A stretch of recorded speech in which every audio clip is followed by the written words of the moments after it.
अस्सलाम वालेकुम जी, मेरा नाम आमिर बिलाल है। नाजरीन, आज ख़ास तौर पर बात करेंगे उस इशू के ऊपर जिसके ऊपर हमने बहुत सारी बात की और बहुत ज़्यादा डिस्कस किया, लेकिन जब वो इशू ख़त्म हुआ तो उसके ऊपर हम बहुत कम बात कर सके कि किस तरह से जंग के बाद आज़रबाईजान और आर्मीनिया के मामलात चल रहे हैं और वो बड़े जो स्टेक होल्डर थे, बड़े प्लेयर थे इस तमाम तर जंग में, वो अब किस स्टेज पर हैं, उनके आने वाले वक्त में मामलात किस तरफ जा रहे हैं। मिन्स्क ग्रुप एक बनाया गया था 1992 की जो जंग हुई आज़रबाईजान और आर्मीनिया के दरमियान, जिसमें 30,000 से जानों का नुकसान, जायद से जो जानें हैं वो गई और बहुत ज़्यादा इंफ्रास्ट्रक्चर और इसमें शिकस्त का सामना करना पड़ा था आज़रबाईजान को। लेकिन उसके बाद एक ग्रुप बनाया गया जिसके ये यूरोपीय यूनियन का एक ग्रुप है जिसकी एक ज़ैली तंजीम है जिसको मिन्स्क कहा जाता है। और मिन्स्क ग्रुप में फ्रांस था, अमेरिका था और रशिया था। ये इसके फाउंडिंग मेंबर कह सकते हैं, ये लोग थे। और आज़रबाईजान और आर्मीनिया भी इसमें शामिल थे जिनके इशू को इन्होंने रिजॉल्व करना था। लेकिन फिर हमने देखा कि जब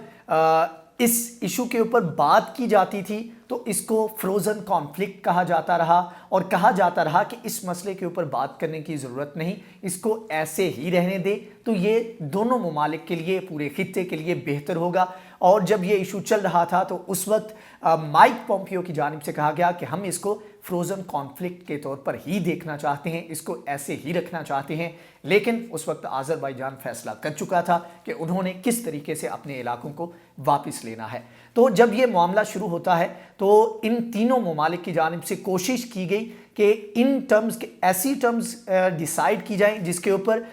ये जंग भी ना हो और मामला भी यहीं का यहीं रह जाए, उसी तरह इसको रखा जाए जिस तरह के उनका पहले से फैसला एक मौजूद था।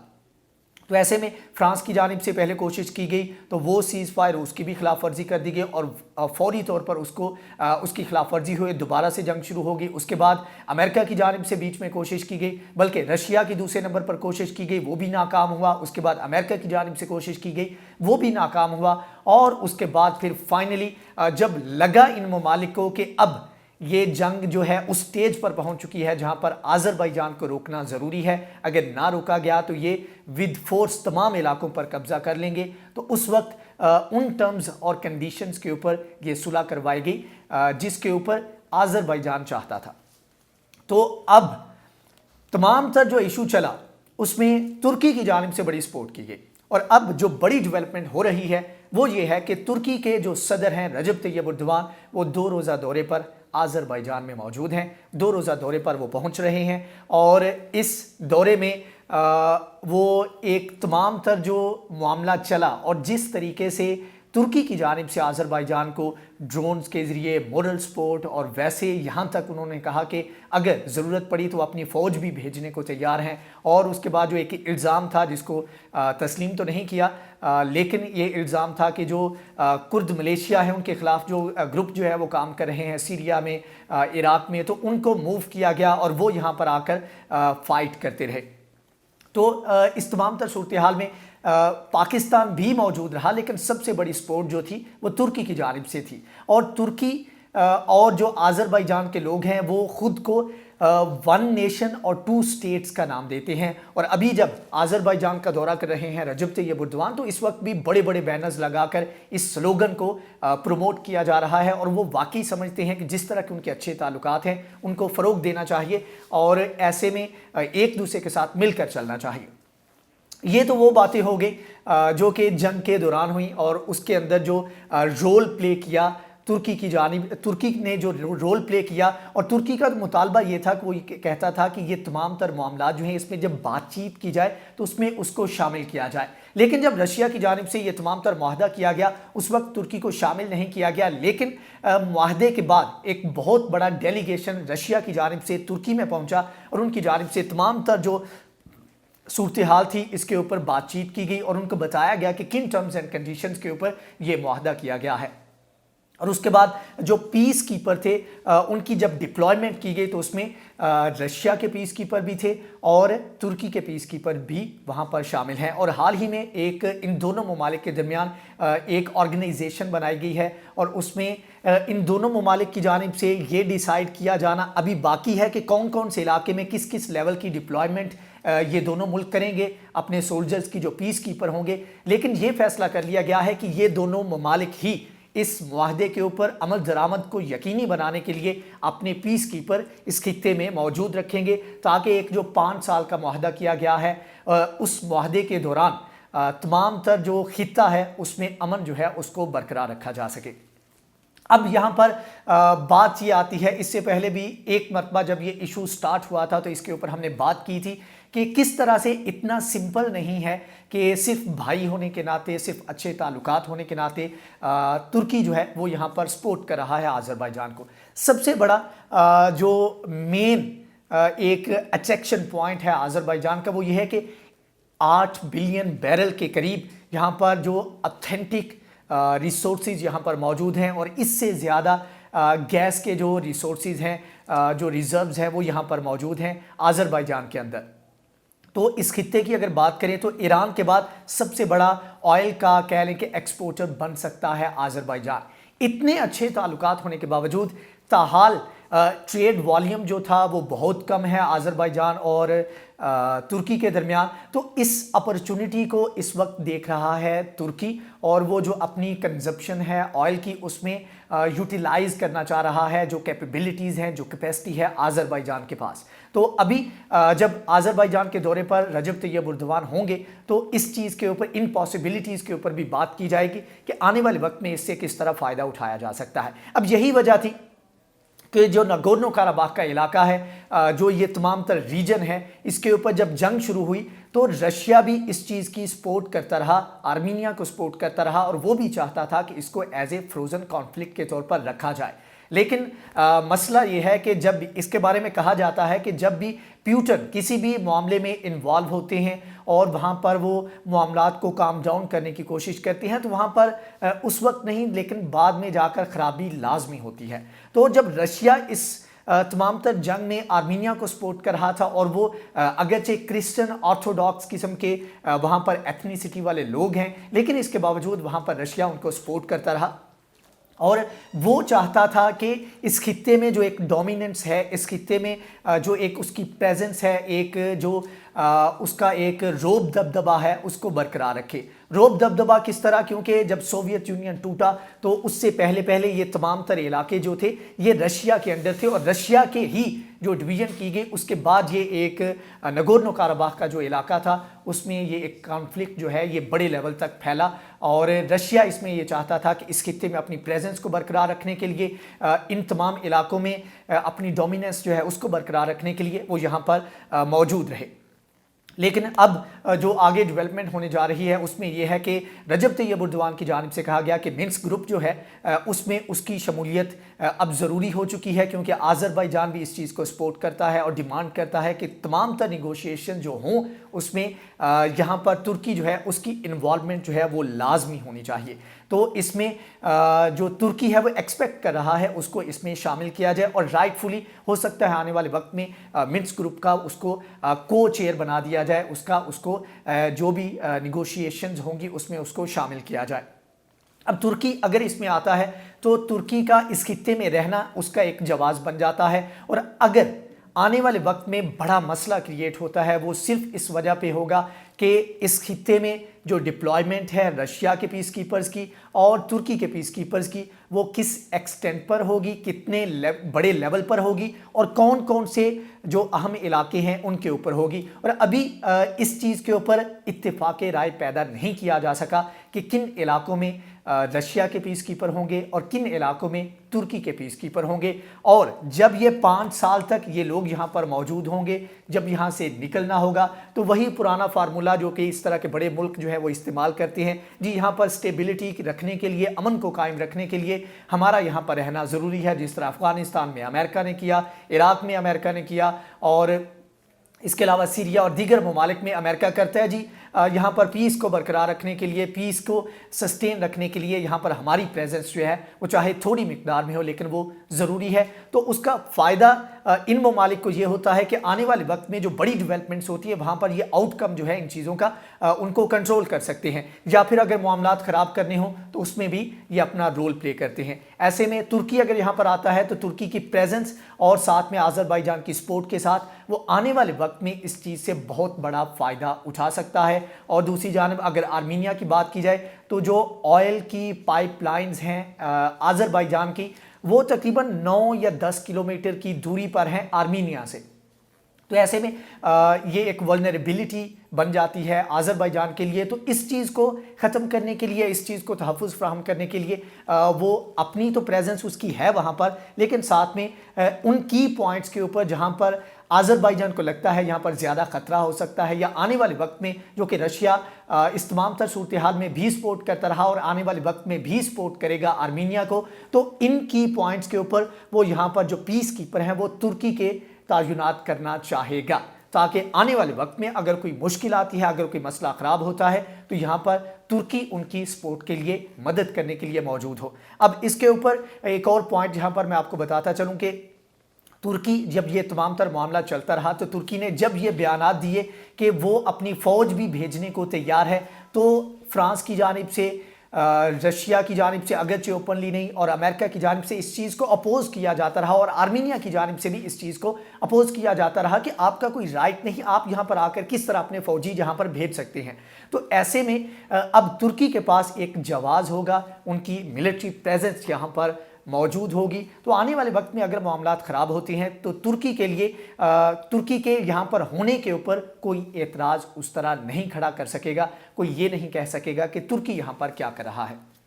تو یہ ایک اہم ڈیولپمنٹ تھی جس کے بارے میں سوچا کہ آپ کو آگاہ کروں۔ اب آنے والے وقت میں یہ چیز ہونی بھی چاہیے اور دیکھنے کو بھی ملے گی کہ ترکی کا اور آذربائیجان کا جو ایک ٹریڈ والیوم ہے اس میں اضافہ آئے گا، اور جو آئل کی ایکسپورٹ ہے آذربائیجان کی ترکی کے ساتھ اس میں بھی اضافہ دیکھنے کو ملے گا۔ جیسے کوئی نئی ڈیولپمنٹ آئے گی، اگر کوئی اہم پیش رفت آتی ہے، ہوتی ہے رجب طیب اردوان کے آذربائیجان کے دورے کے دوران، تو اس کے اوپر بھی ہم آپ کو انشاءاللہ آگاہ کریں گے۔ اگر آپ کو یہ ویڈیو پسند آئی ہے تو پلیز اس کو لائک کریں، شیئر کریں، ہمارے چینل کو سبسکرائب کریں۔ نیکسٹ ویڈیو میں حاضر ہوں گے، تب تک کے لیے اللہ حافظ۔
अस्सलाम वालेकुम जी, मेरा नाम आमिर बिलाल है।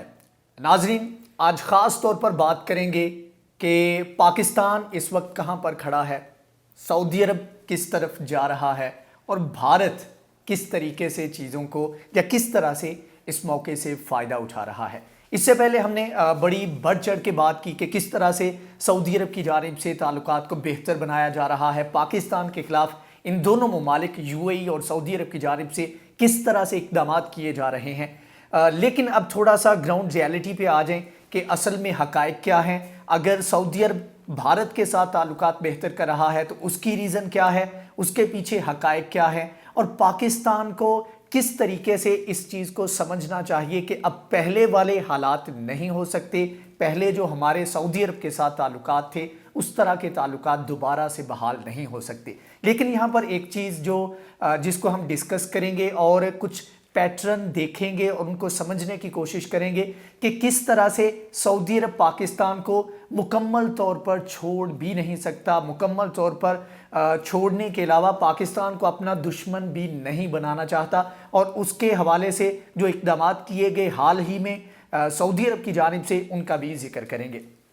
सबसे पहले बात कर लेते हैं कि एक जो रीसेंट टाइम्स में जो बड़ी डेवलपमेंट्स हुई हैं। सबसे पहले तो ये था कि सऊदी अरब की जानिब से अंदर खाते इज़राइल को तस्लीम करने के हवाले से पाकिस्तान के ऊपर दबाव था। अब पाकिस्तान इसमें अहमियत क्यों रखता है? पाकिस्तान इसलिए अहमियत रखता है कि पाकिस्तान वाहिद इस्लामिक एटॉमिक पावर है और इसकी वेटेज है। इज़राइल भी जब कोई इक़दाम करने की कोशिश करता रहा है पास्ट में तो वो पाकिस्तान की तरफ देखता रहा है कि पाकिस्तान किस लेवल तक सऊदी अरब का साथ देगा, अरबों का साथ देगा। तो ऐसे में पाकिस्तान की अहमियत अपनी जगह पर मौजूद है। दूसरी तरफ ये था कि बहुत सारे जो मुक़द्दस मुकामात हैं, इसके अलावा बहुत सारे ऑपरेशन जो कि सऊदी अरब के अंदर किए गए, उसमें पाकिस्तान ने सऊदी अरब की बहुत सारी मदद की। और इस वक्त साबिक आर्मी चीफ जनरल राहील शरीफ जो है वो वहाँ पर जो एक मुसलमानों का एक जो आर्मी का एक ब्लॉक बना है उसको वो हेड कर रहे हैं। तो ऐसे में पाकिस्तान की सिक्योरिटी के लिहाज से बहुत ज़्यादा अहमियत थी और अभी भी है, लेकिन उस अहमियत को कम करने की कोशिश की जा रही है। मोहम्मद बिन सुलेमान, उनकी नेचर को अगर आप समझने की कोशिश करें, अभी तक के जो उनकी जानिब से इक़दाम उठाए गए उनको समझने की कोशिश करें तो उनके माइंड में जो आता है, जो उनको अच्छा लगता है वो कर गुजरते हैं, उसके लिए वो कोई हेजिटेट नहीं करते। इसी तरह अगर नरेंद्र मोदी की बात करें तो नरेंद्र मोदी भी उसी तरह का बंदा है कि जो अपने एजेंडे के ऊपर काम कर रहा है, अपने एजेंडे को आगे बढ़ाने के लिए वो कोई भी कदम उठाने को तैयार है। अभी जो वहाँ पर किसानों की जानिब से एहतजाज किया जा रहा है ये भी उसी सिलसिले की कड़ी है। जिस तरीके से आर्टिकल जो है उसको रिवोक किया गया कश्मीर में और मकबूजा कश्मीर का जो स्टेटस था उसको ख़त्म किया गया, ये उसी सिलसिले की कड़ी है। किस तरीके से इन्होंने अपनी हेजमनी कायम करनी है, जो हिंदुत्व का एक नज़रिया है उसको आगे लेकर चलना है। तो ये किसान जो ज़्यादातर जो एग्रीकल्चर का जो सेक्टर है वो ज़्यादातर पंजाब के अंडर है। पंजाब के जो लोग हैं वो इसको बड़े लेवल पर इसको आगे लेकर चल रहे हैं। तो इस तरह के इसके आगे अगर डिटेल में जाएं तो वो बहुत सारी ऐसी चीज़ें निकल आएंगी जिससे आपको पता लगेगा ये उसी तरह जिस तरह मुसलमानों को उनके हुकूक से एक पावर का जो स्टेटस था उससे महरूम किया गया, उसी तरीके से पंजाब को भी महरूम करने की कोशिश की जा रही है, जो कि भारत का पंजाब है। कहने का मतलब ये है कि मोदी भी जो उनको अपने एजेंडे के मुताबिक कदम अच्छा लगता है उसी तरह उसके ऊपर वो अमल करते हैं, कॉन्सिक्वेंसेस नहीं देखते कि इसके नताइज क्या हो सकते हैं। इसी तरह MBS भी इसी तरह के कदम उठा रहे हैं। 2013 में उनकी जानिब से जब फर्स्ट टाइम वो पावर में आए और उनके पास डिफेंस मिनिस्ट्री और दीगर जो है वजारतें उनके पास आईं तो उनकी जानिब से तब से इस तरह के इक़दाम किए जा रहे हैं। उसके बाद हमने देखा कि 2015 में जब यमन का क्राइसिस शुरू हुआ तब से लेकर अब तक ये मसाइल जो हैं बढ़ते जा रहे हैं। और उसके बाद आगे बढ़ें तो जमाल खशोगी का वाक़या हो, उसके अलावा अभी हाल ही में पाकिस्तान के इज़राइल के साथ ताल्लुकात को मनवाने की बात हो, तो अभी तक के जो इक़दाम है उससे लगता ही है कि वो इसके ऊपर फैसला कर चुके हैं। इससे पहले जब भी सऊदी अरब के पाकिस्तान के साथ ताल्लुकात की बात आती थी تو ملٹری انگیجمنٹ جو ہے اس کو بڑی اہمیت دی جاتی تھی، لیکن حال ہی میں جب army chief general Qamar Javed Bajwa کی جانب سے وہاں کا دورہ کیا گیا تو ایم بی ایس کی جانب سے ان سے ملاقات کرنے سے انکار کر دیا گیا اور اپنے چھوٹے بھائی سے آرمی چیف کی ملاقات کروائی۔ تو اس سے اندازہ ہونا چاہیے کہ کس طریقے سے کس بڑے لیول کے اوپر وہاں پر تبدیلی آ چکی ہے، اور ان کی نیچر کو سمجھتے ہوئے پاکستان کو سمجھنا چاہیے کہ ایم بی ایس جس طرح کے فیصلے کر رہے ہیں وہ اس کے کانسیکوینسز یہ نہیں دیکھیں گے کہ پاکستان ناراض ہوگا، یہ نہیں دیکھیں گے کہ پاکستان کی جو ملٹری ایڈ ان کو ملتی ہے اس میں پاکستان کی جانب سے اگر بیک جاتا ہے تو اس کا نقصان ہوگا، کیونکہ وہ اپنے آلٹرنیٹ پر کام کر رہے ہیں۔ اب یہاں پر بہت ساری چیزیں ہیں جن کو سعودی عرب بھی مد نظر رکھ رہا ہے، اور وہ اس لیول تک پاکستان کے ساتھ تعلقات کو نہیں لے جانا چاہتا کہ وہ پاکستان کے ساتھ اپنے تعلقات بالکل خراب کر لے۔ اب پاکستان کے ساتھ جو ایک لیوریج کہہ لیں کہ پاکستان جو سمجھتا تھا وہ تھا کہ بھارت اور پاکستان کے تعلقات میں کشمیر ایک واحد مسئلہ ہے جس کے اوپر پاکستان سمجھتا ہے کہ اس کی سینسیٹیویٹی ان کے لیے کس طرح کی ہے اور یہ کتنا حساس معاملہ ہے، اور یہ بات سعودی عرب کو پتہ ہے، عرب ممالک کو پتہ ہے۔ لیکن اس کے باوجود پاکستان کو لگتا تھا کہ پاکستان سعودی عرب کو قائل کر لے گا کہ وہ کشمیر کے معاملے کے اوپر ایٹ لیسٹ پاکستان کی سپورٹ کرے، لیکن اس کے اوپر اگر یو اے کی بات کریں، جب سعودی عرب کی بات کرتے ہیں تو آپ کو سمجھنا چاہیے کہ یو اے کی پالیسیز جو ہیں وہ اسی طرح کی ہوں گی جس طرح کی سعودی عرب کی ہوں گی۔ تو سعودی عرب کی جانب سے جب پاکستانیوں کے اوپر پابندی عائد کی گئی، اور اس کے علاوہ جب اسرائیل کو تسلیم کرنے کی بات آئی اور پاکستان کو اس میں شامل کرنے کا فیصلہ کیا گیا اور پاکستان نے انکار کیا اور اسرائیل کی جانب سے انڈائریکٹلی پاکستان کو دھمکی دی گئی، تو اس کے بعد 14 اگست کو جو کہ پاکستان کے یوم آزادی ہے اس دن کو چوز کیا گیا اسرائیل کے ساتھ ڈیل کرنے کے لیے، اسرائیل کے ساتھ تعلقات کو بہتر کرنے کے لیے۔ تو پاکستان جو سمجھتا تھا کہ کشمیر کے معاملے کو لے کر ہم سعودی عرب کو تھوڑا سا بیک کر لیں گے، یا سعودی عرب اس چیز کو سمجھے گا کہ ہمارے لیے کتنا حساس ہے، تو کشمیر کا معاملہ بھی اس طرح پاکستان کا ساتھ نہیں دے رہا، اور اس کے اوپر جو اقدام اٹھایا گیا مودی کی جانب سے اس کو بیک کیا یو اے ای نے، اور سعودی عرب نے بھی اس کو بیک کیا، اور یہ کہہ کر اس کے اوپر کوئی قدم اٹھانے سے او آئی سی کا ہنگامی اجلاس، اسپیشل اجلاس بلانے سے انکار کر دیا کہ یہ بھارت کا انٹرنل معاملہ ہے، اس کے اوپر ہم جو ہے اس میں انٹری نہیں کر سکتے۔ اب اس کے اوپر پاکستان نے تقریباً ایک ہفتہ پہلے جو ایک وزرائے خارجہ اجلاس ہوا تو اس میں پاکستان کی جانب سے کہا گیا، اپنی کامیابی کے طور پر پیش کیا گیا، جی دیکھیں 57 ممالک کا جو اجلاس ہوا تھا اس میں مذمت کی گئی ہے کشمیر کے جو اقدام کیا گیا ہے مودی کی جانب سے، لیکن جو اگر بیان کی آپ ڈیٹیل میں جائیں تو اس میں جس طرح کے جو الفاظ استعمال کیے گئے وہ یہ تھا کہ یہ ایسا معاملہ ہے جس کو حل ہونا چاہیے۔ یہ تو ہر کوئی مانتا ہے کہ اس کو حل ہونا چاہیے، لیکن کس طریقے سے حل ہونا چاہیے، کون غلطی پہ ہے، کون زیادہ وہاں پر ظلم کر رہا ہے، یہ چیز بھی ہائی لائٹ کی جانی چاہیے تھی، اور پاکستان کا ایجنڈا بھی یہ تھا، لیکن اس کے اوپر بات نہیں کی گئی۔ ہم اس سے یہ بات سمجھ سکتے ہیں کہ سعودی عرب پاکستان کے وہ جو ڈیمانڈ تھی اس کے مطابق تو نہیں چلنا چاہ رہا، لیکن وہ پاکستان کو مکمل طور پر ناراض بھی نہیں کرنا چاہ رہا، لیکن جو ایک ڈپینڈنسی تھی کچھ معاملات میں پاکستان کے اوپر، اس سے سعودی عرب اب جان چھڑانا چاہ رہا ہے اور اس کے اوپر باقاعدہ اقدامات کر رہا ہے۔ اسی پوائنٹ کے اوپر ہم اپنے اگلا جو ہے جو ایک حصہ ہے اس کے اوپر آتے ہیں، جو ہم نے بات کی تھی کہ کس طرح سعودی عرب کے بھارت کے ساتھ تعلقات ڈے بائی ڈے، بلکہ اگر ویسے بات کی جائے تو اس سے پہلے بہت سارے اس سے پہلے مودی جو ہے وہ دورے کر چکے ہیں سعودی عرب کے، اور تقریباً جو ہے 30 یا 40 سال پہلے کی بات کریں تو تب سے تعلقات بہتر بنانے کی بھارت کی جانب سے جو گلف کنٹریز ہیں، عرب ورلڈ ہے، ان کے ساتھ کوشش کی جا رہی ہے۔ تو بھارت کے جو تعلقات ہیں ان میں اس وقت تیزی آئی ہے، جب سے مودی آیا ہے تب سے عرب ورلڈ کے ساتھ تعلقات جو ہے وہ ڈے بائی ڈے بہتر ہونا شروع ہوئے، اور ایک بڑی اپرچونٹی کے طور پر عرب ورلڈ نے دیکھا، اور جب یہاں پر یو اے ای کے امیر کی جانب سے دورہ کیا گیا اور مودی جب وہاں پر گئے تو اس وقت ان کی جانب سے کہا، یو اے ای کی جانب سے کہا گیا کہ ہم دیکھ رہے ہیں کہ تقریباً $100 بلین کی ہم یہاں پر انویسٹمنٹ اپرچونٹیز جو ہیں وہ 2020 کے آخر تک ہم دیکھ رہے ہیں۔ اور جب یہ تمام تر معاملات چلے، جب یہ بات کی گئی اس وقت تقریباً $58 बिलियन, इसमें ऑयल ट्रेड जो है वो भी शामिल कर लें। तकरीबन ये ट्रेड वॉल्यूम था 2019 के आखिर तक, लेकिन उसके बाद से अभी 2020 खत्म होने वाला है तो अभी तक ये ट्रेड वॉल्यूम जो है वो तकरीबन $100 बिलियन तक पहुंच चुका है। दूसरी जानिब सऊदी अरब की बात करें तो सऊदी अरब के साथ जो ट्रेड वॉल्यूम है वो तकरीबन $28 बिलियन तक है, लेकिन अभी बहुत बड़े लेवल के ऊपर इन्वेस्टमेंट करने जा रहा है भारत अपनी लेबर की सपोर्ट के साथ, और दूसरी जानिब वहाँ पर सऊदी अरब जो है वो भारत के अंदर बड़े लेवल पर इन्वेस्टमेंट करने जा रहा है। सिर्फ ऑयल की बात करें तो जो ट्रेड वॉल्यूम है, जो ट्रेड लेवल है वो तो अपनी जगह पर, अभी हाल ही में जब भारतीय आर्मी चीफ की जानिब से अभी ये दौरा किया जा रहा है वहाँ पर वो सऊदी अरब में, तो उस वक्त जो डील की गई है तो सऊदी अरब की जो उनकी स्टेट ओन्ड ऑयल कंपनी है उसकी जानिब से और भारत की जो स्टेट ओन्ड ऑयल कंपनी है उनकी जानिब से एक मुआहदा किया गया है। एक हर कंट्री में आजकल क्योंकि ज़्यादातर डिपेंडेंसी जो है वो ऑयल के ऊपर होती है, तो जो एक एमरजेंसी रिजर्व जो होते हैं ऑयल के वो हर मुल्क ने अपने अंदर रखे होते हैं। तो ऐसे में जो एमरजेंसी रिजर्व्स हैं भारत के, उनको फिल रखने के लिए, उनको भरने के लिए एक डील साइन की गई है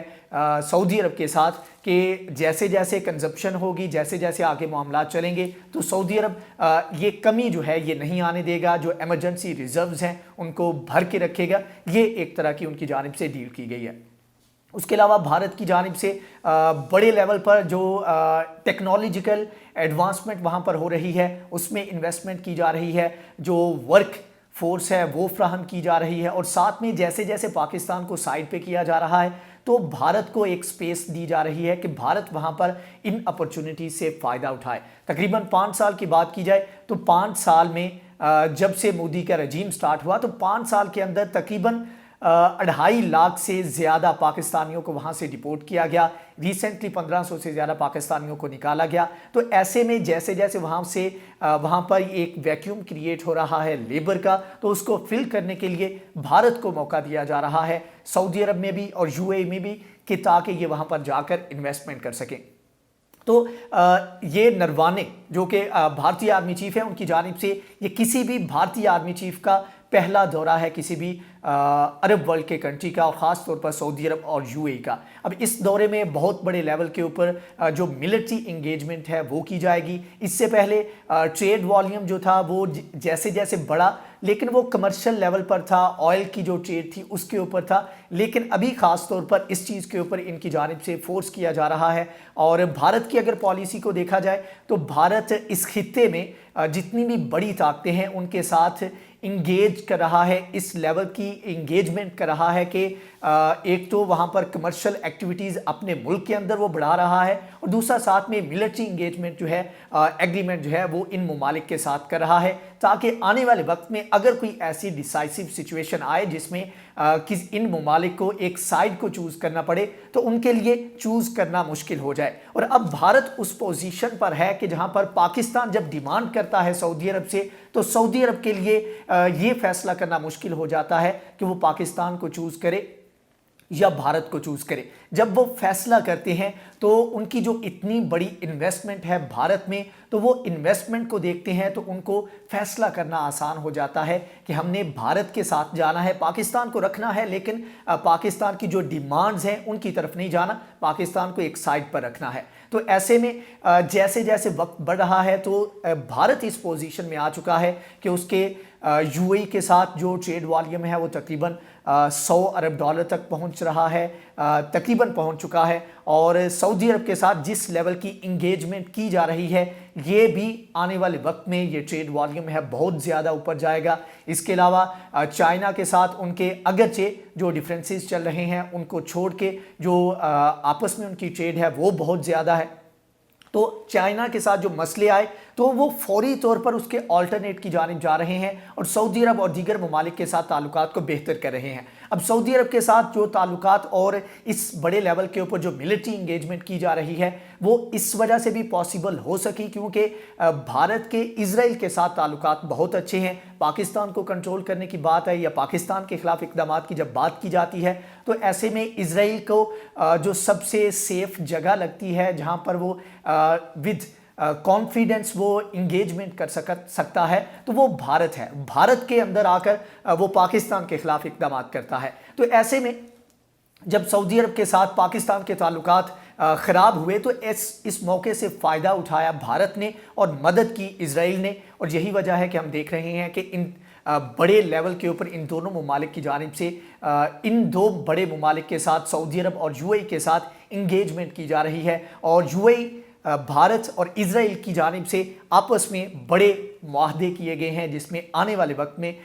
इन चीज़ों को पाकिस्तान के ख़िलाफ़ इस्तेमाल किया जा सकता है। ये ग्राउंड रियलिटीज़ हैं, ये वो हक़ाइक़ हैं जिनके ऊपर पाकिस्तान को समझने की ज़रूरत है। पाकिस्तान को ऑफ कोर्स ऐसा नहीं होना चाहिए कि पाकिस्तान बिल्कुल अपने ताल्लुकात है वो ख़राब कर ले, और पाकिस्तान इस वक्त अगर देखा जाए हक़ाइक़ को देखा जाए तो पाकिस्तान यही कोशिश कर रहा है कि पाकिस्तान इस तरह का बयान ना दे कि ताकि वहाँ पर जो पाकिस्तानी हैं उनके लिए आने वाले वक्त में मुश्किलात आ जाएं, और अगर इतनी बड़ी लेबर पाकिस्तान आकर बैठ जाएगी तो पाकिस्तान के लिए उनको संभालना मुश्किल हो जाएगा, क्योंकि पाकिस्तान की इकोनॉमिक कंडीशन इस वक्त इस तरह की नहीं है कि पाकिस्तान इतना बड़ा बोझ जो है वो एकदम से उठा सके। दूसरा यह है कि जो रेवेन्यू वो भेजते हैं ये भी पाकिस्तान को स्टेबल रखने में और स्टेबल करने में आने वाले वक्त में मदद करेगा। तो इसलिए पाकिस्तान एक एक्सट्रीम साइड पर नहीं जा रहा। जब ईरान की और सऊदी अरब की बात आती है तो ऐसे में भी पाकिस्तान न्यूट्रल रहने की कोशिश करता है। अब देखते हैं कि पाकिस्तान कब तक अपने इस स्टांस के ऊपर कायम रहता है, पाकिस्तान कब तक इस स्टांस को मेंटेन रख पाता है। आने वाले वक्त में पाकिस्तान को फैसला करना होगा। बहुत सारी चीज़ें ऐसी हैं जिसमें सऊदी अरब के साथ हमें एक स्ट्रिक्ट किस्म की स्टेटमेंट आनी चाहिए, स्ट्रिक्ट किस्म का एक डिसीजन लेना चाहिए, ताकि सऊदी अरब को पता लगे कि हमारी कुछ वल्नरेबिलिटीज़ हैं, लेकिन इसका ये मतलब नहीं कि वो हमारे दुश्मनों के साथ मिलकर हमारे खिलाफ जो है वो कार्रवाइयाँ शुरू कर दे। और सेम चीज़ जो है वो यूएई के साथ भी जाती है, यूएई को भी मैसेज देने की ज़रूरत है। इंशाल्लाह जैसे ही कोई नई अपडेट आएगी, भारत के सऊदी अरब के साथ किस तरह की इंगेजमेंट चल रही है, किस तरह के ताल्लुकात बढ़ रहे हैं, इसके ऊपर भी हम आपको आगाह करेंगे। अगर आपको ये वीडियो पसंद आई है तो प्लीज़ इसको लाइक करें, शेयर करें, हमारे चैनल को सब्सक्राइब करें। नेक्स्ट वीडियो में हाजिर होंगे, तब तक के लिए अल्लाह हाफिज़।